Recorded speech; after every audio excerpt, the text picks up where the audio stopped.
gearing up for tonight's Battle of the Blues. We've got everything you need to know from game prep to predictions. And residents say it's a threat to the environment and the economy. We'll explore the offshore drilling controversy in North Carolina. And have a cup of coffee with a dozen cats. A feline lover's dream has just come true in Chapel Hill. From the UNC School of Media and Journalism, connecting Carolina's campus and community, this is Carolina Week. Good afternoon and welcome to Carolina Week. I'm Emily Wakeman. And I'm Madison Forsey. Let's go ahead and get right to our top story today. Oil is an extremely valuable resource and there might be some right off our coast. But many North Carolina residents say that finding that oil could be devastating to their communities. Reporter Sydney Persing traveled to Wilmington to learn more about the offshore drilling controversy. She joins us now live in the studio. Sydney. Here's what the Atlantic Ocean looks like now, but pending a government action that could go through as soon as the end of the month, this view could change significantly. I had the chance to speak with people on both sides of the offshore oil drilling debate. The Atlantic Ocean is quiet and calm, at least quieter and calmer than the Gulf of Mexico. But it's possible that the Atlantic will soon be open for offshore drilling too. And despite a mutual love of the ocean, not all North Carolinians see the issue eye to eye. It would be good for our national security because it would reduce our dependence on foreign oil, which I think is good. Some people say the U.S. is already energy independent. We are so much a producer that we are exporting. The Congress a year or two back opened it up for export. We're now exporting this product.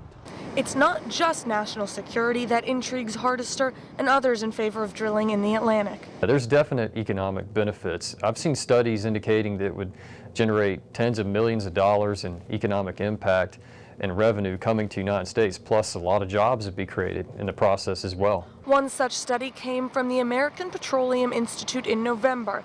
It released a report projecting an estimated $2.5 billion to North Carolina in state and local tax revenue over a 20-year period. Not everyone is buying those numbers. There are certainly entities that it behooves them to put those numbers out there and make it sound like this is going to be profitable for North Carolina. The job count, the numbers that they put out there are not accurate.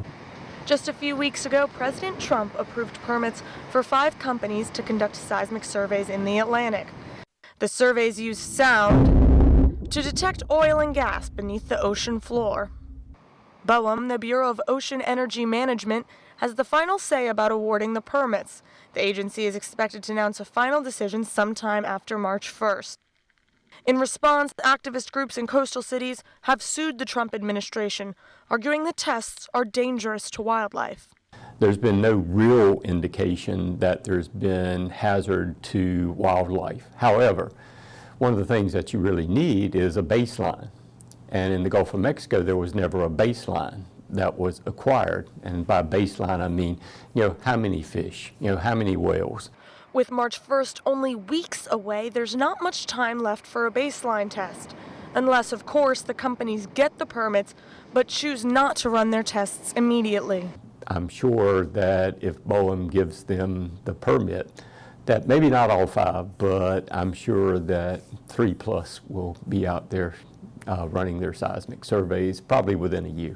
And that's exactly why these activists are worried. Once it started, once they have their tentacles in this beautiful ocean, it's going to be damn near impossible to pull them back. And that would certainly change the quiet and calm of the Atlantic. With March 1st only 8 days away, the activists I spoke with have been rallying and organizing different awareness and press events. Madison? Sydney Persing live in the studio. Thanks, Sydney. New information in the case of the missing Franklin Street plaque. Police say it's been found. The plaque honored the Negro winch who was referenced by Julian Carr at the Silent Sam dedication in 1913. Activists placed it on Franklin Street last week, but it disappeared a couple of days later. Chapel Hill police say the plaque was removed and put in the back of someone's pickup truck, but it's since been recovered and will be returned to the artist who made it. The police chief says no charges will be filed. And it's a case that rocked campus. In 2017, a former student detonated an explosive device in his backpack, which set fire to the historic poplar tree and injured a professor. The court found 25-year-old Joshua Edwards not guilty by reason of insanity. He was facing 6 felony counts. Experts determined Edwards has schizoaffective disorder, a mental condition that causes delusions and hallucinations. He will be committed to Central Regional Hospital in Butner. UNC astronomy professor Dan Reichert, who attempted to put out the fire, had suffered severe burns. Fortunately, Reichert was able to make a full recovery and is an active professor and researcher at the university. The student body president-elect Ashton Martin might not take office until April, but she's already starting to make plans. Martin will officially be inaugurated as student body president of UNC on April 2nd. But before that happens, she and her transition team have to fill over 25 vacant positions for the executive branch officer team and cabinet. Martin says starting the process to assemble her team and meeting school officials has helped the reality of being SVP sink in. But she says her biggest priority is still making Carolina and student government feel like home for everyone. So I'm hoping through this transition we can bring more people into the fold, diversify student government so that it's the strongest that it can be. That's going to be a priority of this transition period, is figuring out how we can reach as many people as possible. If you're interested in serving as an executive branch officer, you still have a little bit of time. The application for a position closes tomorrow. During the past week, more than 230 people have been arrested in North Carolina during surprise raids by Immigration and Customs Enforcement, or ICE. And North Carolina mayors are taking a stand. Chapel Hill Mayor Pam Heminger signed a statement along with 6 other local mayors opposing the raids and calling on immigration officials to stop. Writing, "We cannot stop ICE from operating in our cities, but we can and must speak out against these raids which destabilize neighborhoods, traumatize children, hurt many innocent people, and create distrust of law enforcement." Immigration is also a concern here in the Carolina community. The Latinx Caucus and Social Justice Action Committee held an immigration overview panel at the UNC School of Social Work on Monday night. The event aimed to close the knowledge gap on immigration policies, the rights of undocumented immigrants, family separation and its effect on children, and the evolution of ICE. Guest speakers included members of the NC Justice Center, Alerta Migratoria, an NC community hotline for undocumented immigrants and refugees, and El Futuro, which provides mental health services for Latino families. Undocumented immigrant Ricardo Garcia Lopez also spoke at the event. He says he wanted to show the audience what an illegal immigrant looks like. We come here just to do regular things that regular people do, which is work, get an education, go to school, pay taxes, create a family, just things like that. This event is the first of a 2-part series on immigration and deportation. Part 2 will be held in a couple of months. It's been said that UNC stands for University of Nonstop Construction, and with some new projects in the works, we're living up to that reputation. The town of Chapel Hill has approved $98 million worth of bonds to fund Rams Club's projects on campus. The money will pay off previous construction projects like the field hockey stadium off of Ridge Road. Funds will also go toward the new soccer and lacrosse stadium behind Carmichael Dorm and the indoor practice field on Ridge Road. The Rams Club will pay back the full amount of the bonds plus interest. And from a new football coach to an interim chancellor, it's been a year of change at UNC. And now you can add the bell tower to that list. The tower itself will remain unchanged, but its surrounding area will soon have a different look. The university recently removed the majority of shrubs around the tower's base to create more usable space on campus, as well as attract attention to the landmark itself. During renovations, the area around the bell tower will get a new lawn and irrigation system, and the brick gutters along the walkway will be removed. The bell tower's makeover will be complete once the warmer weather arrives, and a new sod is scheduled for installation between late spring and early summer. And coming up, cold, wet weather today. Will there be some sunshine in the future? Our forecast is coming up next.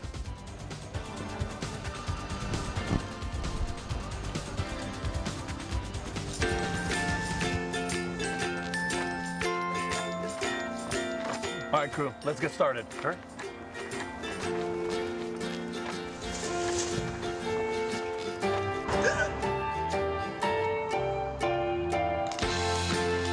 Don't ignore the law. You must call 811 at least 2 to 3 days before any digging project so you can avoid hitting our essential buried utilities. For digging projects big or small, make the call to 811.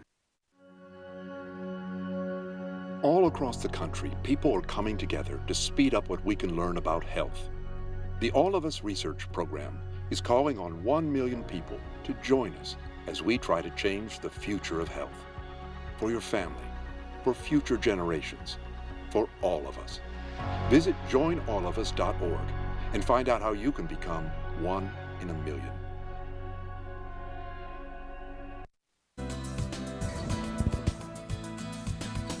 And the weather has been all over the place this semester. We went from wearing shorts to needing a rain jacket and even a huge coat to keep warm.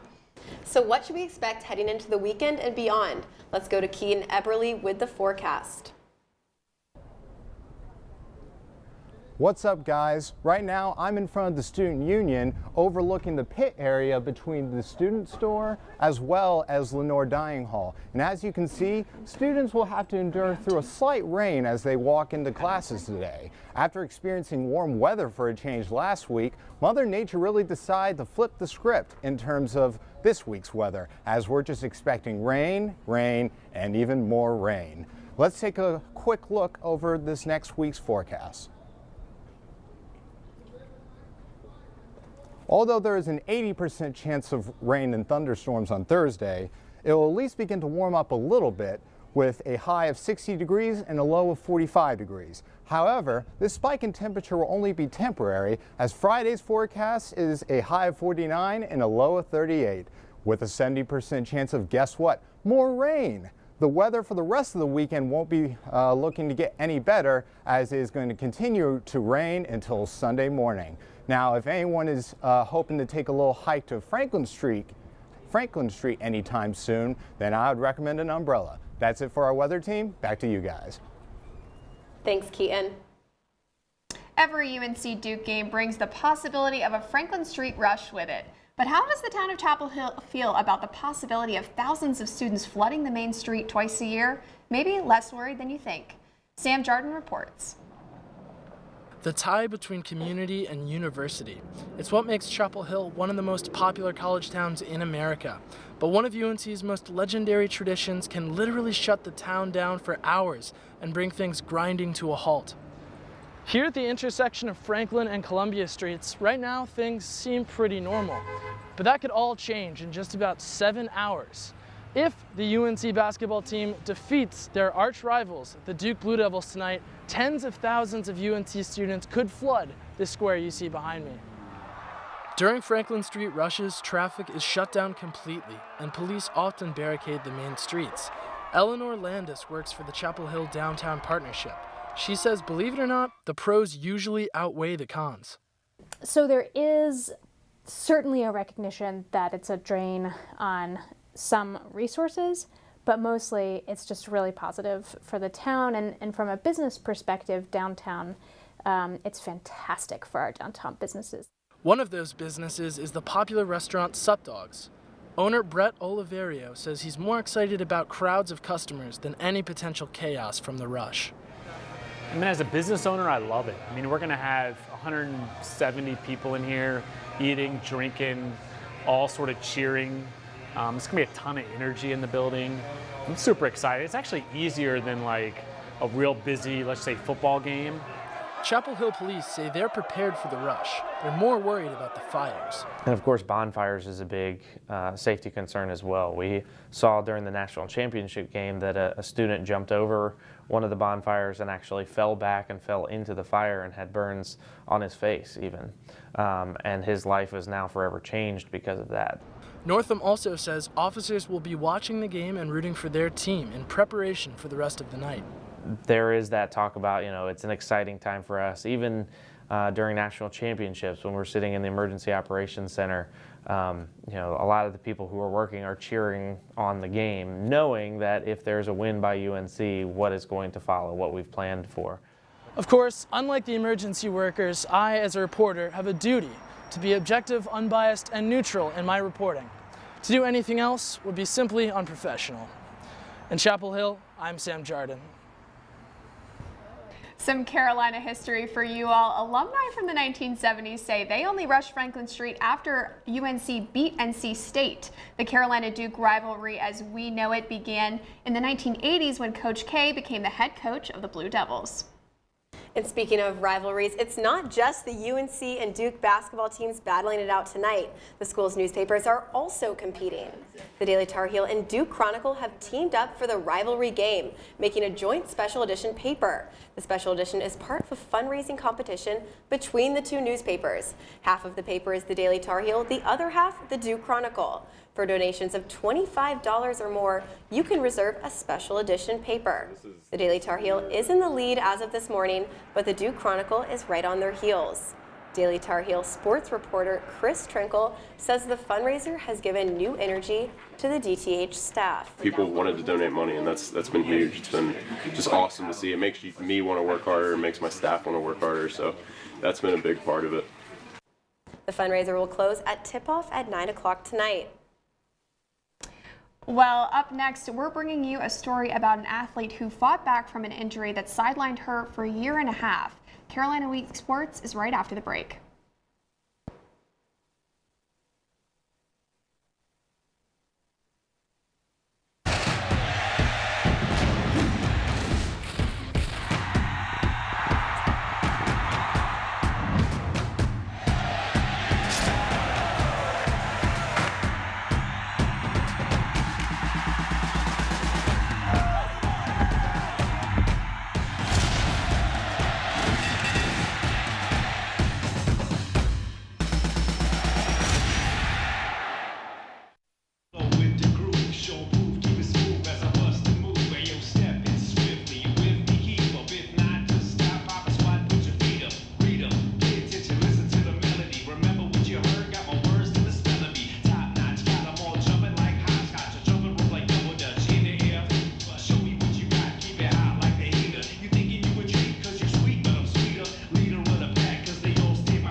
Label me.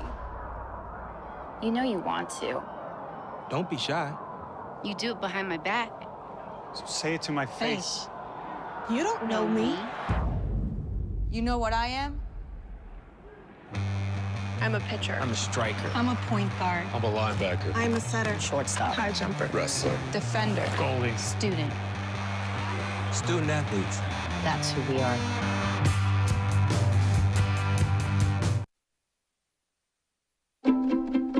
The color in my garden keeps the pink in my cheeks. I was very independent and thought I could take care of myself. I fell and I had to have Meals on Wheels. They're my savior. My name is Lola Silvestri. America, let's do lunch. Drop off a hot meal and say hello. Volunteer by donating your lunch break at americaletsdolunch.org.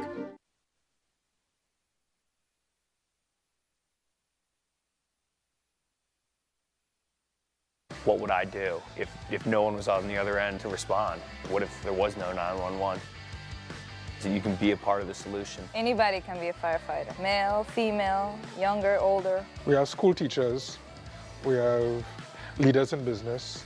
Is me, you, anyone that wants to be. There is no typical firefighter.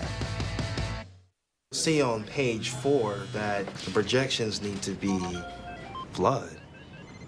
Next Thursday? Seriously? Thursday? Can't do that. This is really inconvenient. I have yoga that day. I have no time for this. So. I can't do Thursday, but I can do Friday. Disasters don't plan ahead. You can. Talk to your loved ones about how you're going to be ready in an emergency. Don't wait. Communicate. Meet Blue. Blue's not feeling well. The prescription? Generic medication. Blue wonders, do they really work as well as name brands? Yes, generics and name brand medications do work the same. Even though they may look different, generics have the same key ingredients. FDA approval is equally rigorous for generics to make sure they're as safe and effective as name brands. And Blue even saves some green, making him a little less, well, blue. Talk to your doctor about generics and visit fda.gov/generic drugs. I was 0.5 credits away from completing high school, and I didn't do it. My support team never stopped pushing for me to be better because they knew who I could become as a person.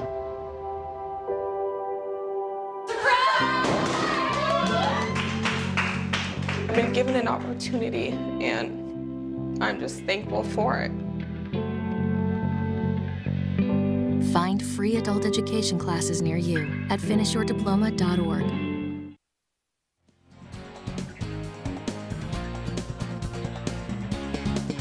Welcome to Carolina Week Sports. I'm Natalie Bodie.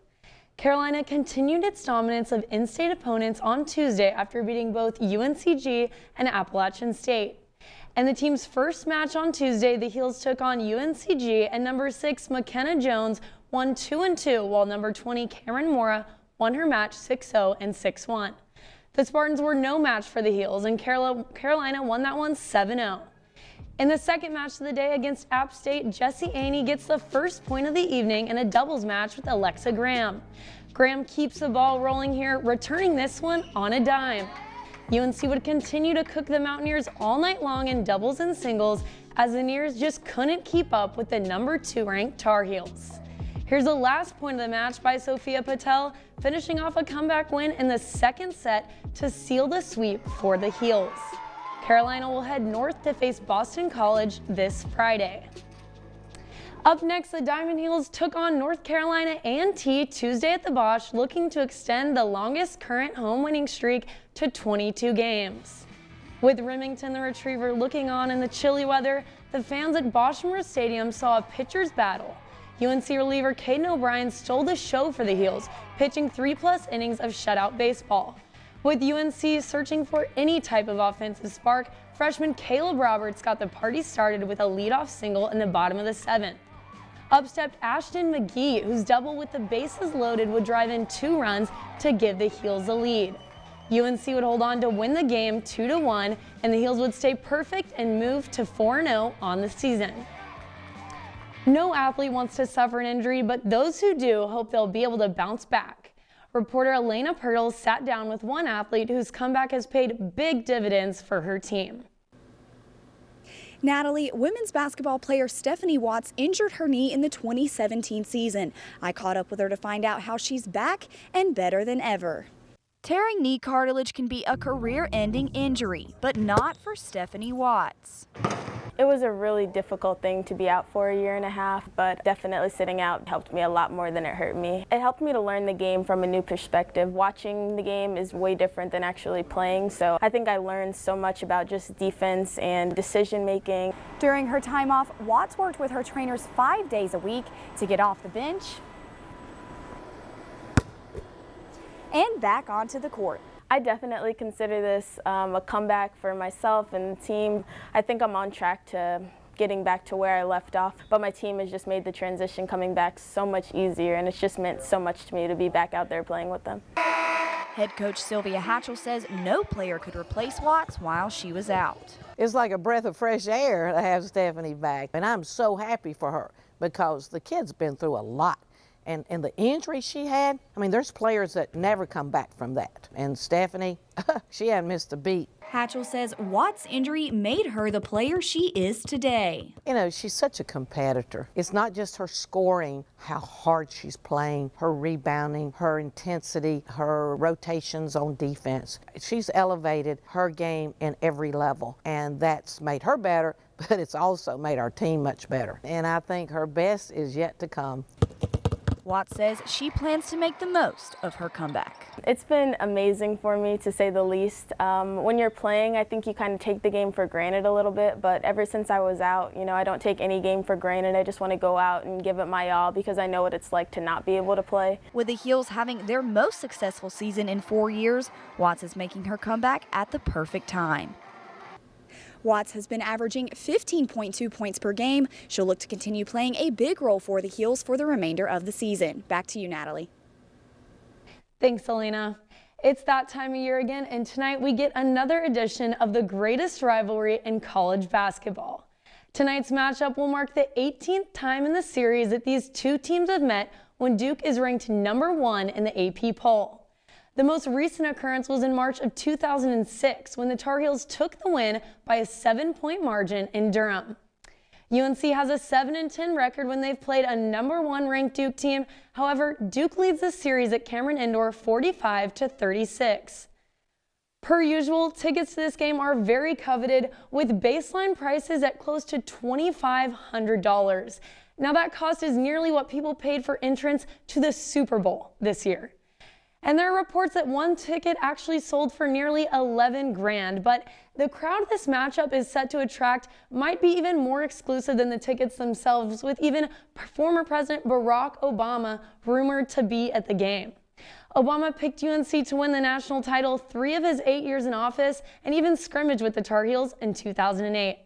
Fans hope he rocks the better blue tonight and that Carolina can pull out the win to extend their all-time winning streak against the Blue Devils to 138-111. That's all for Carolina Week Sports, and make sure to tune into Sports Extra on Friday. Well, coming up, if you love cats and coffee, there's a place on Franklin Street that's right up your alley.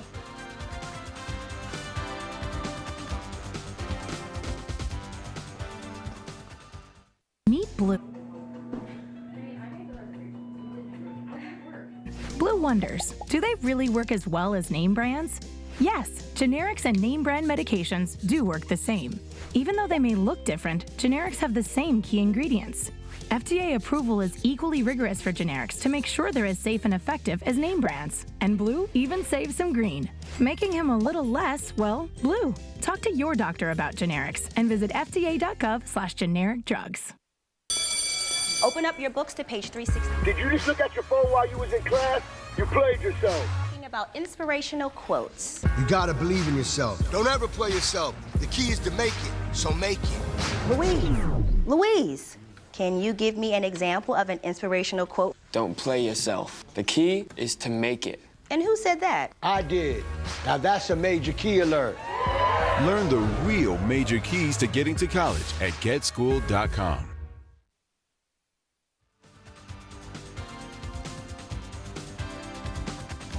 Well, it's midterm season, and if you're looking for some pet therapy, a new location on Franklin Street has got you covered. Our Haley Bowen spoke with the owners of the newly opened Cattails Cat Cafe. 48 paws and 12 little noses, that's what awaits you behind the doors of Franklin Street's newest addition.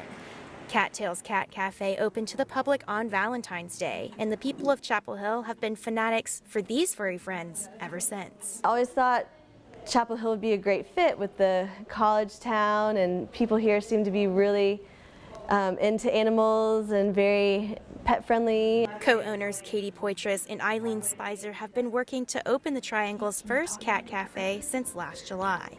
They are both dedicated to helping cats in need. For me, it's been great because I've been volunteering in Orange County for the last 5 years, and so now I'm moving my volunteer time over to here to these cats and helping them.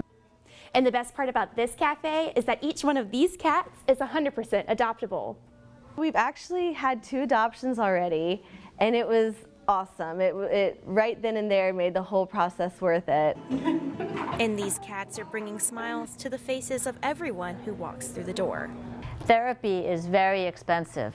So a $200 therapy session, but coming and hanging out with the cats is it's a lot cheaper and probably even better than what you'd get from your therapy session.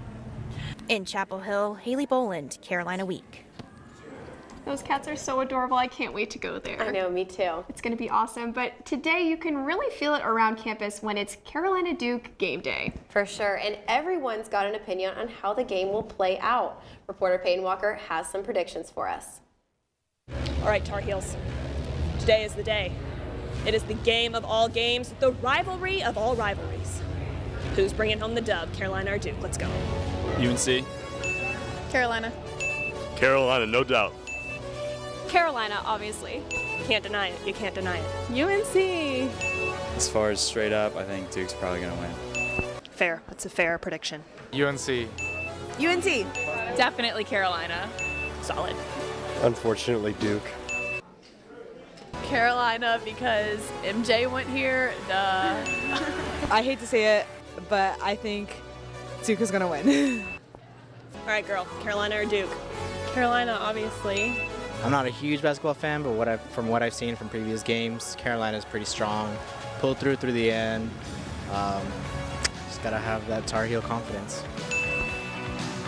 All right, guys, those were some hot takes. I'm not going to lie, I think it's going to be a close game, but my money's got to be on Carolina. Go Heels. Oh my goodness. You know, I would love to cheer for the Heels, and I'm definitely going to, but I'm a little bit afraid about the outcome of this game today. I know, Makes me but nervous. you know, underdog, I think we can do it. Absolutely. Cheering for the Heels. That's going to do it for this edition of Carolina Week. Thank you so much for watching, and have a great night.